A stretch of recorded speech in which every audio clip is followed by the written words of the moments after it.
नमस्कार दोस्तों, आपका स्वागत है audio books hub YouTube channel पर।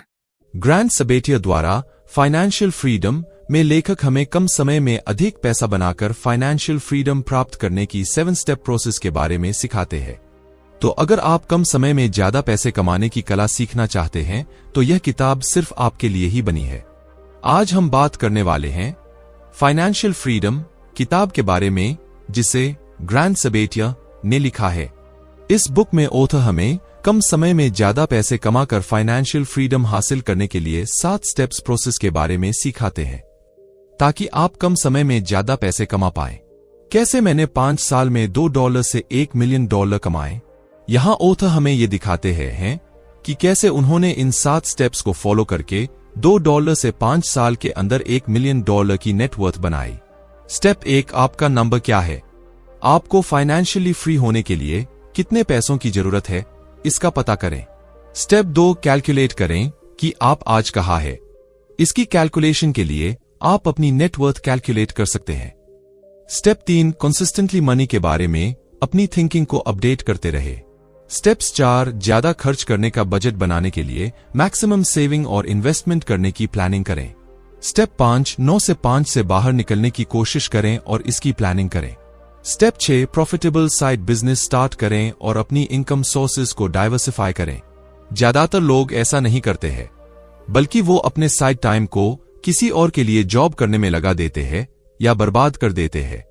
स्टेप 7, जितना जल्दी हो सके इन्वेस्टमेंट स्टार्ट करें और जितना ज्यादा हो सके उतना करें, क्योंकि जब आप पैसे को इन्वेस्ट करेंगे तो आपका पैसा ज्यादा पैसा बनाएगा और एक समय पर जॉब पर बिना अपना समय ट्रेड किए आप फ्रीली अपनी इन्वेस्टमेंट के जरिए पैसे कमा सकेंगे। समय पैसों से ज्यादा मूल्यवान है। आपको जल्दी रिटायर होना चाहिए और आप कैसे जल्दी रिटायर हो सकते हैं।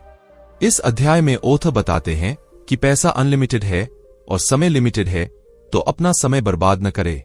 ऑथर बताते हैं कि एक एवरेज पर्सन के पास अपनी अडल्ट लाइफ में सिर्फ 25,000 दिन होते अडल्ट लाइफ जीने के लिए, और यही इस बुक का पर्पस भी है कि हमें ऑथर जल्द से जल्द रिटायर होने में मदद कर सके, ताकि हम अपनी जवानी का मजा ले सके।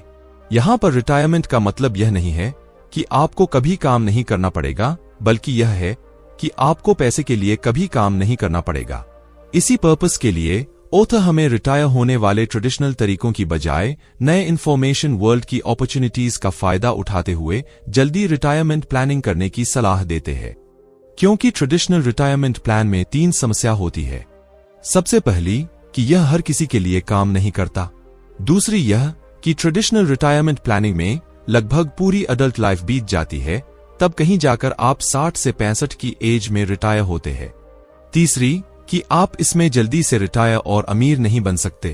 तो इसलिए ऑथर हमें इसकी जगह अपडेटेड इंफॉर्मेशन वर्ल्ड में जो तरीके काम करते हैं उन्हें अपनाने की सलाह देते हैं, जिन्हें यूज करके लोग हाई स्कूल में या 20 से 25 साल की एज में फाइनेंशियली फ्री बन रहे हैं। तो वो तरीके कुछ इस तरह है। सबसे पहले जॉब के साथ साथ हमें साइड बिजनेस स्टार्ट करना चाहिए। दूसरा, हमें जितना ज्यादा और जितना जल्दी हो सके इन्वेस्टमेंट स्टार्ट करनी चाहिए, चाहे वह रियल एस्टेट में हो, शेयर मार्केट में या कहीं भी। हमें अल्टीमेटली इन्वेस्टमेंट स्टार्ट करनी चाहिए। आपका नंबर क्या है, यह शायद उससे कम हो सकता है जो आप सोचते हैं। जब डेस्टिनेशन क्लियर होता है तभी वहां तक पहुंचने का रास्ता पता किया जा सकता है, और यहां पर डेस्टिनेशन का मतलब है आपकी फाइनेंशियल फ्रीडम है। कई लोग सोचते हैं कि फाइनेंशियली फ्री होने के लिए बहुत सारे पैसों की जरूरत है, लेकिन वास्तव में सच्चाई यह है फाइनेंशियली फ्री होने के लिए हमें अपनी सोच से भी कम पैसों की जरूरत है, जिसमें अगर हम कंसिस्टेंटली सही से मेहनत करें तो आसानी से हासिल कर सकते हैं। इस अध्याय में ऑथर हमें ऐसे पैरामीटर सिखाते हैं जिनकी मदद से हम अपनी फाइनेंशियल फ्रीडम के लिए मनी रिक्वायरमेंट प्लानिंग बनाने का समय निकाल सकते हैं। तो इसके लिए पहला पैरामीटर है अपनी लिविंग लाइफ मतलब सर्वाइवल लाइफ के लिए जरूरी मनी डिसाइड करें। दूसरा कि अपनी कंफर्टेबल लाइफस्टाइल जीने के लिए जरूरी मनी प्लानिंग करें। तीसरा यह कि बिना काम करें रिटायरमेंट के समय आप कितने रुपए मंथली कमाना चाहते हैं। आप अभी कहाँ है, अपने फाइनेंस को क्लियर करें, मतलब कि आप मनी के टर्म्स में और फाइनेंशियल हैबिट्स के टर्म्स में फाइनेंशियली किस लेवल पर है ये डिसाइड करें और क्लैरिटी के साथ इसका पता करें। सबसे पहले यह पता करें कि आपकी मंथली एक्टिव और पैसिव इनकम कितनी है। दूसरी, अपनी नेटवर्थ का पता करें। नेटवर्थ का पता करने के लिए आप अपने सभी एसेट्स में से अपनी सभी लायबिलिटीज को माइनस करेंगे तो फाइनल नेटवर्थ कैलकुलेशन पर पहुंच जाएंगे। तीसरा, अपनी फाइनेंशियल हैबिट्स का पता करें। इसमें सबसे पहले आप यह पता करें कि पैसे को लेकर आप क्या महसूस करते हैं। एक बार फाइनेंशियल डिसीजन लेने के बाद आप उसे कितने समय तक पूरा कर लेते हैं। कहीं ऐसा तो नहीं होता कि फाइनेंशियल डिसीजन लेने के बाद आप उसे पूरा ही नहीं करते। और earning, saving, money making, business और इन्वेस्टमेंट के बारे में आपका थॉट प्रोसेस क्या है। इन सभी का पता करें और जितना जल्दी और जितनी अच्छी तरह हो सके रिच हैबिट्स को अपने जीवन में अडॉप्ट करने की कोशिश करें। चौथा, अपने प्रोफेशनल स्टेटस का पता करें कि अभी आप कहां पर है, मतलब जॉब कर रहे हैं या स्टार्टअप बिजनेस है या कोई बड़ा बिजनेस है। इसका पता करें और अपने आगे आने वाले 2, 3 या 5 साल में आप प्रोफेशनली किस लेवल पर पहुंचकर लोगों को कैसे फायदा पहुंचाएंगे, अपने बिजनेस को बढ़ाने वाले हैं, इसका पता करें। पांचवा, आप कितनी सेविंग और इन्वेस्टमेंट करते हैं और आपकी डिसाइडेड डेट पर फाइनेंशियली फ्री होने के लिए आपको कितनी सेविंग और इन्वेस्टमेंट की रिक्वायरमेंट है, इसका पता करें। छठा, फाइनेंशियल फ्रीडम एडवाइस। इसका पता करें कि अभी आप फाइनेंशियली किनसे सलाह लेते हैं। अपने उन दोस्तों, रिलेटिव्स और फैमिली मेंबर्स से जो खुद फाइनेंशियली स्ट्रगल कर रहे हैं या उनसे जो अपने जीवन में फाइनेंशियली स्टेबल है। और ये डिसाइड करें कि आपको फाइनेंशियली फ्री होने के लिए किनसे फाइनेंशियल सलाह लेने की जरूरत है। पैसा अगले स्तर का। वेल्थ को तेजी से कैसे क्रिएट करें। पैसा इन्वेस्ट करने के बहुत तरीके होते हैं, लेकिन सारे 3 प्रिंसिपल्स पर डिपेंड होते हैं। पहला, इनकम, कि आप कितने पैसे कमाते हैं। दूसरा, खर्च, कि इनकम में से कितने खर्च करते हैं। और तीसरा है सेविंग, कि उनमें से आप वेल्थ बनाने के लिए कितनी सेविंग और इन्वेस्टमेंट करते हैं। तो इसलिए वेल्थ क्रिएशन की प्लानिंग करते समय आपको इन तीनों को ध्यान रखना चाहिए और मैक्सिमम सेविंग्स और इन्वेस्टमेंट पर फोकस करना चाहिए। आइए एक एक करके जल्दी से वेल्थ क्रिएशन के तरीकों को डिस्कस करते हैं। पहला है एंटरप्राइज माइंड डेवलप करें, मतलब अपने हर घंटे और हर मिनट की अर्निंग को कैलकुलेट करें और उसके अकॉर्डिंग प्लान करें कि आप कितने पैसे कमाना चाहते हैं और उसके लिए आपको हर घंटे कितने पैसे कमाने की जरूरत है। दूसरा है अपनी 9 से 5 नौकरी का ऑप्टिमाइज करें। इसका मतलब कि आप अपनी जॉब को देखें, आप कितनी अर्निंग कर रहे हैं और अपना कितना समय दे रहे हैं। हमेशा याद रखें, क्योंकि समय सीमित है, इसलिए जॉब पर आप सीमित पैसे ही कमा सकते हैं और इसलिए अगर आप ज्यादा पैसे कमाना चाहते हैं तो जॉब के साथ साथ एक साइड बिजनेस शुरू करना बहुत जरूरी है। तीसरा, अपना साइड बिजनेस शुरू करें। अपनी इनकम सोर्सेज को डाइवर्सिफाई, यानी अलग अलग जगह से कमाने के लिए जॉब के साथ साथ एक साइड बिजनेस शुरू करें। चौथा, अपने साइड बिजनेस को पैसिव इनकम में बदले। इसके लिए आप साइड बिजनेस को साइड बाय साइड बढ़ाते रहे और अपना बिजनेस करने के लिए लोगों को हायर करें, ताकि इससे उन्हें भी एम्प्लॉयमेंट मिले और आपका बिजनेस आपके बिना चलने से आप जॉब के साथ पैसिव इनकम भी कमाएं। पांचवा तरीका है इन्वेस्टमेंट करें, जितना जल्दी और जितना ज्यादा हो सके। फाइनेंशियल एजुकेशन, इन्वेस्टमेंट एजुकेशन को हासिल करके और शेयर मार्केट, रियल एस्टेट और जितने भी इन्वेस्टमेंट के तरीके आपने सीखे हैं उसमें इन्वेस्ट करें, ताकि अपनी डिसाइडेड डेट से पहले आप उन इन्वेस्ट किए हुए पैसे से पैसिव इनकम कमाते हुए आप फाइनेंशियली फ्री हो सके। क्या यह इसके लायक है? कुछ भी खरीदने से पहले पैसे के बारे में सोचने के 11 तरीके। इस अध्याय का कोट, पैसा कमाने के लिए पैसा बचाना है। यहां हम ऐसे क्वेश्चंस डिस्कस करने वाले हैं जिन्हें कुछ भी खरीदने से पहले आप अपने आप से ये पूछे तो आपको यह डिसाइड करने में मदद करेंगे कि वह चीज खरीदना आपके लिए फायदेमंद है या नहीं। तो इस सीरीज में पहला सवाल यह है कि यह खरीदारी मुझे कितनी खुश करेगी। दूसरा सवाल यह है कि इस चीज को खरीदने के लिए मुझे कितने पैसे खर्च करने होंगे। तीसरा सवाल, ऐसा करने के लिए मैं अपने लाइफ के कितने घंटे ट्रेड करने जा रहा हूं। इसका मतलब है कि इसे अफोर्ड करने के लिए मुझे कितने घंटे काम करने की जरूरत है। चौथा, क्या मैं इसे अफोर्ड कर सकता हूं। पांचवां, इस प्रोडक्ट की कीमत बाकी प्रोडक्ट की कंपैरिजन में कितने % ज्यादा या कम है। छठा, क्या मैं इसे किसी तरह से कम पैसे में खरीद सकता हूं। सातवां, इसके लिए कितनी कन्वीनियंस की जरूरत होगी, मतलब प्रोडक्ट को लाने और ले जाने और बनाए रखने में कितना खर्च आएगा। 8वां क्वेश्चन, मुझे इसके लिए हर साल कितने रुपए की कॉस्ट लगेगी, या मेरी लाइफ टाइम में हर साल कितने रुपए की कीमत इसे मेंटेन करने में लगेगी। 9वां क्वेश्चन, इस प्रोडक्ट की कीमत कितनी है।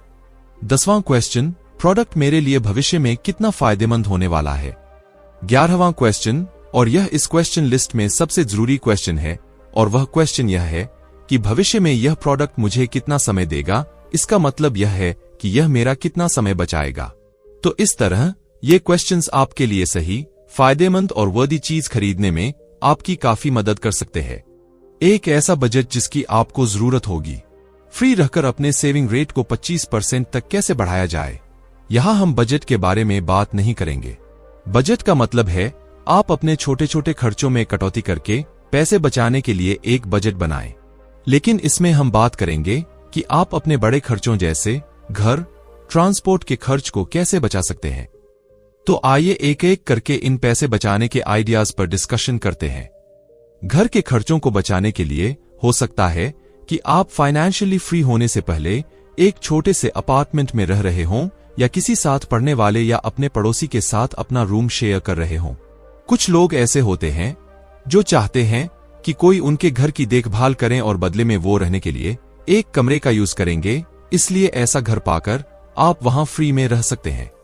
रहने के खर्च को कम करने के लिए आप एक 2 या 3 बेडरूम का अपार्टमेंट किराए पर ले सकते हैं और उनमें से सिर्फ एक में रह सकते हैं, बाकी 2 आप किसी और को किराए पर दे सकते हैं। आने वाले पैसे से आप उसका किराया देकर एक तरह से फ्री में रह सकते हैं और शायद कुछ ज्यादा भी कमा सकते हैं। इसी की तरह ट्रांसपोर्टेशन बजट के लिए आप जब तक फाइनेंशियली फ्री नहीं होते तब तक पब्लिक ट्रांसपोर्ट या किसी सस्ते ट्रांसपोर्ट में सफर कर सकते हैं, या अपने किसी दोस्त के साथ अपने ऑफिस और जरूरत की जगह पर आ जा सकते हैं। इसी तरह आप इन टिप्स को यूज करके आप अपने हाउसिंग और ट्रांसपोर्टेशन खर्च को कम करके उन पैसे से ज्यादा सेविंग कर सकते हैं। अपनी 9 से 5 की नौकरी को ऑप्टिमाइज करें। अपनी फुल टाइम जॉब को फाइनेंशियल फ्रीडम के लिए एक लॉन्चिंग पैड के रूप में बदलें। अगर आप ज्यादा पैसे कमाना चाहते हैं और अपने फाइनेंशियली फ्री नंबर को जल्दी से हिट करना चाहते हैं, तो आपके लिए अपनी जॉब को ऑप्टिमाइज करना बहुत जरूरी है। इसमें आपकी शॉर्ट टर्म स्ट्रैटेजी अपनी स्किल सेट को बेहतर करके सैलरी, इंसेंटिव्स और जॉब के फायदों को मैक्सिमाइज करना होना चाहिए। आपकी लॉन्ग टर्म स्ट्रैटेजी यह होनी चाहिए कि आप अपनी इंफॉर्मेशन स्किल्स में सुधार करें और लोगों के स्किल्स, इंफॉर्मेशन और टैलेंट को एक जगह लाकर अपनी कंपनी को सक्सेसफुल बनाएं। यहाँ कुछ तरीके हैं जिन्हें इस्तेमाल करके आप अपनी सैलरी, इंसेंटिव और नौकरी के बेनिफिट्स को मैक्सिमाइज कर सकते हैं। सबसे पहले जॉब के बेनिफिट्स को मैक्सिमाइज करने के बारे में डिस्कस करते हैं। अपनी जॉब बेनिफिट्स को मैक्सिमाइज करने के लिए आप अपनी कंपनी के एचआर से मिलकर उनसे ज्यादा बेनिफिट्स प्रोवाइड कराने के बारे में बात कर सकते हैं। आपको कंपनी से इंश्योरेंस पॉलिसीज मिलनी चाहिए। अगर आप अपनी जॉब के किसी बेनिफिट से दुखी है तो अपने मन चाहे बेनिफिट हासिल करने के लिए नेगोशिएशन करने की कोशिश करें। इन टिप्स को आप अपनी सैलरी ऑप्टिमाइज करने के लिए इस्तेमाल कर सकते हैं। अपने स्किल को इंप्रूव करके ज्यादा इंसेंटिव्स कमा। कंपनी के साथ सैलरी की जगह परसेंटेज बेस पर काम करके, काम के लिए ज्यादा सैलरी ऑफर करने वाली कंपनी में काम करके।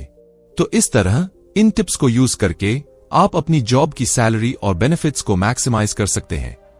और हमेशा याद रखें कि स्किल्स और नेटवर्क आपकी शॉर्ट टर्म और लॉन्ग टर्म दोनों सक्सेस में मदद करेंगे। इसलिए सबसे ज्यादा फोकस अपनी स्किल्स और अपने नेटवर्क को इंक्रीज करने पर करें। ज्यादा पैसे कैसे कमाएं? कम समय में एक प्रॉफिटेबल साइड हसल। जैसा कि हम सब जानते हैं कि साइड हसल करने का मतलब होता है अपनी जिंदगी में काम के अलावा बचे बाकी समय में कुछ काम करना। अपनी इनकम को डाइवर्सिफाई करने के लिए, कुछ नया सीखे और ट्राई करने के लिए मिनिमम रिस्क के साथ साइड बिजनेस शुरू करना बहुत फायदेमंद हो सकता है। साइड हसल आप 2 तरीके से कर सकते हैं, किसी और के लिए काम करके या अपने लिए काम करके। अगर आप अपने लिए काम करते हैं तो आप काफी सीखेंगे और आपको काफी खुशी महसूस होगी। लेकिन अगर आप किसी और के लिए काम करेंगे तो सिर्फ आपको पेमेंट मिलेगी जैसे जॉब में मिली है। ऐसे में आगे बिजनेस और इन्वेस्टमेंट के लिए काम करने के लिए समय न मिल पाने की वजह से शायद फाइनेंशियली फ्री होने के रास्ते आपके लिए मुश्किल हो जाएंगे। इसलिए साइड हसल में आपको सबसे पहले बिजनेस करने को प्रायोरिटी देनी चाहिए। साइड बिजनेस या साइड वर्क करने के लिए आप इन स्टेप्स को अपनाकर काफी आसानी से अच्छा फैसला ले सकते हैं। सबसे पहले अपने पैशन को ढूंढें और उसके लिए लोगों को फायदा पहुंचाने के लिए अपना स्किल्स डेवलप करने के लिए साथ साथ कोई काम शुरू करें। दूसरा, काम शुरू करने के बाद उसको एक मनी अर्निंग प्लेटफॉर्म में कन्वर्ट करें, और इसके लिए आप इन टिप्स की मदद ले सकते हैं ताकि आप अच्छी पेमेंट मार्केट से डिमांड कर सके। सबसे पहले अपने कस्टमर्स को कॉम्पिटिटर्स से अच्छी सर्विस और बेनिफिट्स देने के लिए अपनी स्किल्स को बेहतर बनाएं। फिर उतना ही थोड़ा कम चार्ज करें जितना कॉम्पिटिटर्स चार्ज कर रहे हैं। क्वालिटी वर्क के जरिए मार्केट में अपनी एक वैल्यू और रेप्यूटेशन बनाएं। बिजनेस बिल्डिंग के बारे में सीखकर अपने बिजनेस को step by step scale up करते चले जाएं। 7 कदम तेजी से निवेश इन्वेस्ट करने के लिए अपने पैसे कमाने में तेजी लाएं। ये 7 स्ट्रैटेजीज इन 5 कॉन्सेप्ट्स पर बेस्ड हैं जो आपको सीधे अफेक्ट कर सकती हैं, इसलिए इन्हें जरूरत के अकॉर्डिंग पढ़ा और यूज किया जाना चाहिए। पहला कॉन्सेप्ट है अपने रिस्क को मिनिमाइज करें। दूसरा है फीस को मिनिमाइज करें। तीसरा, अपने कंट्रीब्यूशन में टैक्स को कम से कम करें। चौथा है अपने रिटर्न्स को मैक्सिमाइज करें। पांचवा है अपने विड्रॉल टैक्सेस को कम करें। और हमेशा से मन में रखना कि जिसकी आपको समझ न हो वहां इन्वेस्ट न करें। आइए एक एक करके 7 स्ट्रैटेजीज पर डिस्कस करते हैं। पहला स्टेप है अपने शॉर्ट टर्म और लॉन्ग टर्म इन्वेस्टमेंट को अलग अलग करें। मतलब जितने आप शॉर्ट टर्म इन्वेस्टमेंट से पैसा कमाना चाहते हैं उन्हें अलग रखें, और लॉन्ग टर्म में जिन इन्वेस्टमेंट से कमाना चाहते हैं उन्हें अलग तरीके से प्लान करें। पता करें कि आपको कितना इन्वेस्ट करना ही करना है। जैसा कि हम सभी जानते हैं कि जितनी ज्यादा हम सेविंग्स करेंगे उतना ही ज्यादा हम इन्वेस्ट करेंगे, और जितना हम इन्वेस्ट करेंगे उतना ज्यादा हम अपने फाइनेंशियल फ्रीडम के गोल को हासिल कर सकते हैं। इसलिए इसका एक प्लान बनाएं कि कितना पैसा लगातार आप सेव और इन्वेस्ट करने वाले हैं। टारगेट एसेट एलोकेशन को डिसाइड करें। मतलब आप अपनी इन्वेस्टमेंट इनकम में से कितने % इनकम को किस जगह, मतलब stock, bonds, real estate, business आदि में इन्वेस्ट करने वाले हैं, इसकी प्लानिंग करें। अपना इन्वेस्टमेंट इवैल्यूएट करें। मतलब डिफरेंट सेक्टर्स में इन्वेस्ट करने के लिए लगने वाली फीस को सही से इवैल्यूएट करने की कोशिश करें ताकि मिनिमम फीस को भरना पड़े। सही इन्वेस्टमेंट को चुनें। इन्वेस्टमेंट करते समय 2 बातों का ध्यान रखें। सबसे पहले आपकी मनी सिक्योर रहे, और दूसरा आपके टारगेट डेट तक इतने पैसे बढ़ाने की संभावना ज्यादा हो जितने आप चाहते हैं। अपने टैक्स एडवांटेज अकाउंट को मैक्सिमाइज करें। टैक्सेस आपके फ्यूचर इन्वेस्टमेंट अर्निंग का बहुत बड़ा हिस्सा ले सकता है, इसलिए जरूरत है कि टैक्स को शुरू से ही मिनिमाइज करने की प्लानिंग की जाए।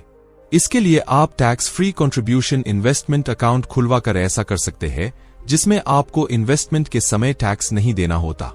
टैक्सेबल अकाउंट से इन्वेस्ट करें। टैक्स एडवांटेज अकाउंट सेटलमेंट के बाद अपने टैक्स को मिनिमाइज करने की कोशिश करें, और मैक्सिमम इन्वेस्टमेंट अपने टैक्स एडवांटेज अकाउंट से ही करें।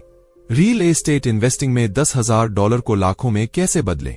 रियल एस्टेट इन्वेस्टिंग आपकी अर्निंग पोर्टफोलियो में डाइवर्सिफाई लाने का एक बहुत अच्छा जरिया है, और रियल एस्टेट बाकी सेविंग जैसे स्टॉक, शेयर मार्केट या बॉन्ड, इन सब की तुलना में काफी सेफ और प्रॉफिटेबल है। रियल एस्टेट में इन्वेस्ट करने के 3 तरीके होते हैं। आप प्रॉपर्टी को खरीद और बेचकर पैसे कमा सकते हैं। कम कीमत में प्रॉपर्टी खरीदकर उस प्रॉपर्टी को एक बेहतर घर में बदल के उसे ज्यादा पैसों में बेचकर पैसे कमा सकते हैं। आप प्रॉपर्टी खरीद सकते हैं और इसे लॉन्ग टर्म के लिए रख सकते हैं, और बाद में कीमत बढ़ने पर आप इसे बेचकर पैसे कमा सकते हैं। यह 9 टिप्स आपको एक प्रॉफिटेबल प्रॉपर्टी पता करने में मददगार रहेंगे। एक रियल एस्टेट इन्वेस्टमेंट क्राइटेरिया को डेवलप करके उसका पालन करें। 2 एक बजट सेट करें और प्री अप्रूव्ड होम लोन ले लें। 3 ज्यादा से किराया और पॉजिटिव कैश फ्लो देने वाली प्रॉपर्टीज का पता करें। 4 रियल्टर या प्रॉपर्टी एजेंट्स को ढूंढें जो आपकी प्रॉपर्टी को मेंटेन करने में काफी मेहनत करे। 5 जैसे ही प्रॉफिटेबल प्रॉपर्टी देखें तुरंत जल्दी से जल्दी मौका मिलते ही उसे खरीद ले। 6 कम कीमत में बिकने वाली प्रॉपर्टीज को ढूंढते रहे। 7 अपने आसपास के प्रॉपर्टीज को देखते रहे। 8 एक्सपीरियंस प्रॉपर्टी होम मैनेजर का पता लगाए। 9 जब जरूरत हो तो प्रॉपर्टी सेल्स के लिए तैयार रहें। अपनी बाकी की जिंदगी के लिए निवेश इन्वेस्टमेंट करने से कैसे दूर रहें? अगर आप जल्दी रिटायर होना चाहते हैं तो आपको सही इन्वेस्टमेंट विड्रॉल स्ट्रैटेजी डेवलप करनी चाहिए, जिसमें आपके बिना काम किए भी आपका पैसा तेजी से बढ़ता रहा। अपनी रिटायरमेंट के बाद टैक्स को बचाते हुए लगातार कमाई करने के लिए इन टिप्स को फॉलो करें। जितना ज्यादा हो सकता है अपनी इन्वेस्टमेंट से दूर रहे और हमेशा इसे पैसिवली बिल्ड करते रहे। टैक्स सेविंग्स के लिए मैक्सिमम कोशिश करें। मैक्सिमम टैक्स एडवांटेज अकाउंट से मनी विथड्रॉ करें। आप एडवांटेज विड्रॉ स्ट्रैटेजी का भी इस्तेमाल कर सकते हैं। और फाइनली, अगर आप जल्दी रिटायर होने का प्लान बना रहे हैं तो रिटायर होने के बाद अपना एक क्लियर फोकस सेट करें। रिटायरमेंट के बाद जाने की आप क्या करना चाहते हैं। उदाहरण के लिए, आप किसी स्पेसिफिक पैशनेट प्रोजेक्ट पर काम करना चाहते हैं, जैसे दुनिया घूमना चाहते हैं या इसी तरह कुछ और रिटायरमेंट के बाद सबसे पहले अपना पैशनेट काम कुछ महीने या साल के लिए करें, ताकि आप जल्दी रिटायरमेंट को महसूस कर सकते जो दुनिया के कुछ % लोगों को ही मिलती है। क्योंकि फ्रीडम अनलिमिटेड है और जब आप इसे खेलते हैं तो आप भी असीम बनने लगते हैं। चलिए इसको खत्म करने से पहले हम सभी चैप्टर्स की शॉर्ट लर्निंग के बारे में पॉइंट टू पॉइंट रिव्यू कर लेते हैं, ताकि उन्हें याद रखने और इम्प्लीमेंटेशन करने में आसानी हो। पहले अध्याय में हमने फाइनेंशियल टारगेट सेटिंग के बारे में सीखा। 2 अध्याय के हिसाब से आपको जल्दी से जल्दी अपना अर्ली रिटायरमेंट प्लान बनाना चाहिए। तीसरे अध्याय के हिसाब से आपको एक्यूरेट मनी नंबर लिखना चाहिए कि फाइनेंशियली फ्री होने के लिए आपको कितना पैसा चाहिए। 4 अध्याय के हिसाब से आपको अपने फाइनेंशियल स्टेटस की क्लियरली नॉलेज होनी चाहिए कि अभी आपकी कितनी इनकम है, कितनी सेविंग है, कितना इन्वेस्टमेंट आप कर रहे हैं और कितना खर्च। अध्याय 5 में ऑथर बताते हैं कि हमें जॉब के साथ साथ एक साइड हसल शुरू करना चाहिए। अध्याय 6 के हिसाब से हमें कुछ भी खरीदने से पहले अपने आप से 11 फाइनेंशियल सवाल पूछने चाहिए। अध्याय 7 के हिसाब से आपको अपने बड़े खर्चे को कम करना चाहिए। अध्याय 8 के हिसाब से अपने करंट जॉब की सैलरी और बेनिफिट्स को मैक्सिमाइज करना चाहिए।